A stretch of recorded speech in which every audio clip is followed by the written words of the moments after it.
మోహన్ అనే వ్యక్తి ఒకసారి భూమిలో ఒక బంగారు విత్తనాన్ని నాటాడు. అతని భార్య కుసుమ ఆ విత్తనంపై సరస్సు నీటిని పోసింది. నీరు పడగానే ఆ విత్తనం మట్టిని చీల్చుకుని అంకురించింది. అది ఒక తీగలా మారి గోడ సహాయంతో పైకప్పు వరకు పాకింది. అర్ధరాత్రి సమయానికి అది 3 భారీ నిధి గుమ్మడికాయలను తాకింది. గుమ్మడికాయలు పక్వానికి వచ్చాక మోహన్ తన ఇంట్లోని పెద్ద ధనస్సుతో వాటి గట్టి పొరను పగలగొట్టమని ఆదేశించాడు. అప్పుడు ఒక వింత జరిగింది. ఆ బంగారు గుమ్మడికాయ లోపల నుండి ఎలుకల కీచుమనే అరుపులు వినిపించాయి. మరుక్షణమే ఆ గుమ్మడికాయ పెద్ద శబ్దంతో పేలిపోయింది. మంటలు, పొగ ఇల్లంతా వ్యాపించాయి. వేల సంఖ్యలో ఎలుకలు గుమ్మడికాయ నుండి బయటకు వచ్చి నేరుగా ధాన్యపు గిడ్డంగి వైపు పరిగెత్తాయి. ఆ వృద్ధ దంపతులకు స్పృహ వచ్చేసరికి జరగకూడని నష్టం జరిగిపోయింది. గిడ్డంగిలో ఉన్న ముత్యాల్లాంటి బియ్యమంతా ఎలుకల మలంతో కంపు కొడుతూ పాడైపోయింది.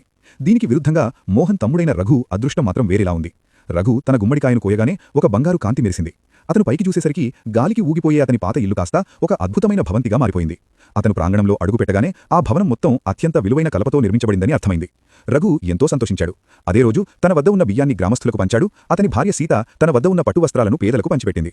ఈ విషయం తెలుసుకున్న పిసినారి, దురాశాపరుడైన మోహన్, అతని భార్య కుసుమ వెంటనే అక్కడికి చేరుకున్నారు. వారు ఆ ఇంటి తలుపులు తెరవగానే నేలంతా పచ్చని బంగారంతో మెరుస్తూ కనిపించింది. చిన్న పొరపాటు జరిగినా జారిపడేంత నునుపుగా ఉన్నది. ఇల్లంతా బంగారం, వెండి, రత్నాలతో నిండి ఉండటం చూసి మోహన్ మనసులో చెడు ఆలోచన పుట్టింది. రఘు కళ్ళు కప్పి మోహన్ మేజాపై ఉన్న నగలను దొంగిలించాడు. ఇంటికి వెళ్ళాక కుసుమతో ఇదంతా రఘు సంతోషంగా నాకే ఇచ్చాడు అని అబద్ధం చెప్పాడు. అంతేకాకుండా రఘు కొన్ని రోజుల క్రితం ఒక కొండచిలువ నోటి నుండి ఒక చిన్న పిట్టను రక్షించాడని, దానికి బదులుగా ఆ పిట్ట అతనికి బంగారు విత్తనాన్నిచ్చిందని చెప్పాడు.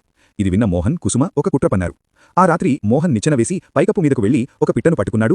ఎవరూ చూడటం లేదని నిర్ధారించుకుని కావాలనే దాని చిట్టికాళ్లను నిరిచేశాడు. పక్కనే ఉన్న సేవకుడు కాలు తన యజమాని క్రూరత్వాన్ని చూసి వణికిపోయాడు. మోహన్ పైకి మాత్రం దయ ఉన్నట్లు నటిస్తూ ఆ పిట్టకు కట్టుకట్టి భవిష్యత్తులో తనకు కూడా బంగారు విత్తనాన్నిచ్చి ఉపకారం చేయమని కోరాడు. గాయపడిన ఆ పిట్టను చూసి కాలు దానిని మింగేయడానికి ప్రయత్నించాడు. కాని మోహన్ సమయానికి చూసి సుత్తితో తన తలపై కొట్టాడు. పాపం కాలు అక్కడికక్కడే మరణించాడు. 6 నెలల తర్వాత ఆ పిట్ట కోలుకుని వేగంగా ఎగిరి తన రాజ్యానికి వెళ్లి రాణికి జరిగిందంతా చెప్పింది. కొంతకాలానికి మళ్లీ ఆ తీగ మొలచి పైకప్పు వరకు పాకి అర్ధరాత్రికి గుమ్మడికాయలను తాకింది.